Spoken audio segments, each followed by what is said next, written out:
The studio lights burned brighter than usual that night, and everyone backstage felt the electricity in the air. Eddie Murphy, a comedy legend who rarely appeared on late-night shows anymore, was moments away from stepping onto Jimmy Kimmel's stage. Producers whispered instructions into their headsets, camera operators adjusted their lenses, and the audience buzzed with excitement. Eddie walked toward the curtain with his signature smirk, but behind it he carried a tension no one else could see. As soon as Eddie sat down, Jimmy opened with a bold joke that landed wrong, a joke about Eddie's past controversies framed as light-hearted banter. The audience laughed, but Eddie didn't. His jaw tightened just a little, just enough for millions watching at home to sense a shift in the atmosphere. Jimmy didn't notice the warning sign. He pressed on, pushing further, believing the crowd's laughter meant he was in the clear. Eddie tried to redirect the conversation with grace, pivoting to a story about his upcoming film, but Jimmy cut him off mid-sentence with another joke, this time about Eddie's age and comeback desperation. The audience gasped. Eddie blinked slowly, his smile fading, the years of Hollywood professionalism barely restraining the frustration building behind his eyes. A murmur spread across the crowd as they sensed the chemistry collapsing. Jimmy, sensing the tension but unable to stop himself, leaned in with a smirk and asked a question that crossed a line so sharply that even the band stopped playing for a split second. Eddie's expression changed completely, the look of a man who had tolerated enough disrespect for one night. "Really, Jimmy?" he said quietly, but the microphone caught every syllable. The studio froze. Jimmy tried to laugh it off, but the moment had already detonated. Eddie leaned back, his eyes locked onto Jimmy with a controlled fury. "If that's the kind of conversation you want," he said, "then you don't need me here." The audience erupted, some cheering, some gasping, some shouting for him to stay. Jimmy reached out in a half-panicked attempt to lighten the mood, but Eddie was already rising from his seat.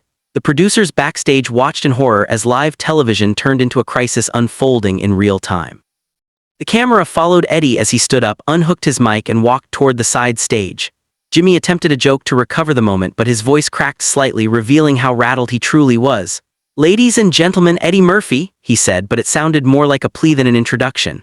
Eddie didn't look back, didn't wave, didn't acknowledge the host who had just pushed him too far. Backstage, assistants scrambled, unsure whether to stop Eddie or let him go. Eddie brushed past them, his expression unreadable but intense. Phones were already out, crew members capturing the moment as Eddie pushed through the heavy exit door and disappeared into the corridor. Within seconds, social media exploded with clips from audience members who had filmed the incident from their seats. Meanwhile, Jimmy sat stiffly at his desk, trying to regain control of his show as producers shouted instructions into his earpiece. But his forced smile couldn't hide the humiliation. The audience was restless and whispering loudly, completely distracted.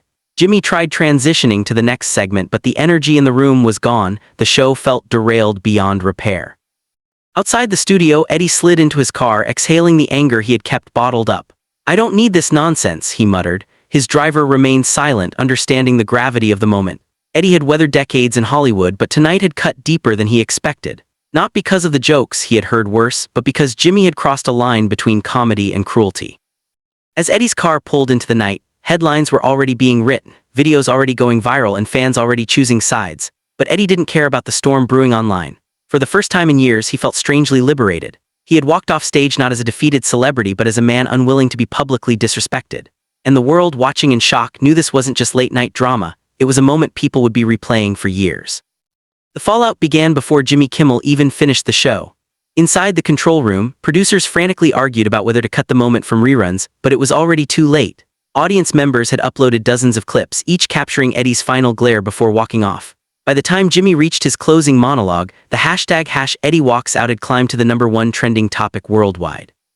Jimmy could practically feel the heat of the online backlash even as the cameras kept rolling. Backstage chaos erupted. ABC executives rushed into emergency calls demanding answers, damage control strategies, and explanations. One executive barked, "Get Kimmel in the conference room now."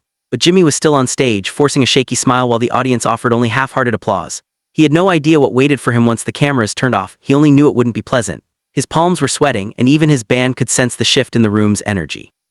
Meanwhile, Eddie Murphy's team gathered in a hotel suite across town, replaying the clip with a mixture of shock and admiration. Eddie sat quietly sipping a drink while his publicist clicked pause and said, "Honestly, you handled that better than most would have." Eddie shrugged, but his eyes were still burning. "I gave him respect," he said. "All I expected was the same." His phone buzzed nonstop, comedians, directors, friends, even rivals sending messages ranging from "Bro, what happened?" to "Proud of you." Within hours, news outlets across the world picked up the story.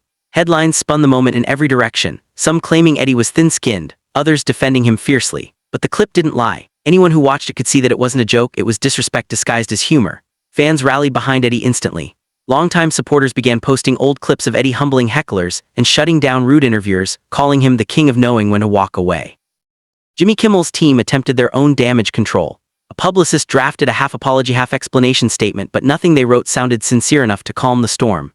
Jimmy finally snapped, grabbed the paper and said, "This makes me look worse."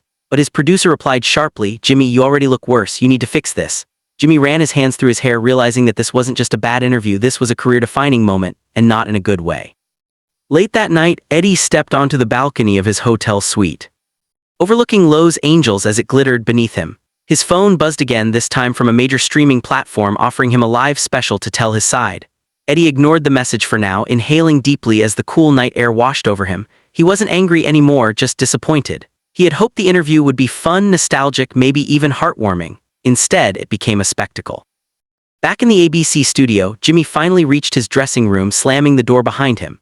He replayed the moment in his mind, Eddie's expression, the audience's gasp, his own smug laughter that now made him cringe.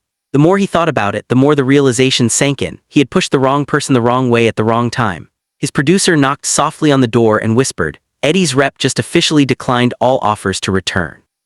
Jimmy closed his eyes, knowing what that meant, a fracture too deep to repair. By morning, major celebrities weighed in. Some defended Jimmy, but most sided with Eddie, calling the moment unprofessional, unnecessary, and a disaster created by ego. Clips circulated of Jimmy mocking other guests in the past, painting a pattern that viewers had long ignored. Fans demanded an on-air apology, but Jimmy dreaded the idea of laying himself bare in front of millions. Still, he knew he didn't have a choice. Meanwhile, Eddie made a rare move. He went live on social media. The world held its breath. He didn't rant, didn't attack Jimmy, didn't even raise his voice. He simply said, "Respect is not negotiable, not now, not ever." That single sentence, spoken calmly and confidently, sent shockwaves through the entertainment industry. It wasn't just a statement, it was a lesson. And as the sun set on Hollywood that evening, one thing became clear. Eddie Murphy had walked off Jimmy Kimmel Live, but he had walked into something much bigger. A wave of support, admiration, and respect that proved one thing: sometimes walking away is the strongest mic drop of all.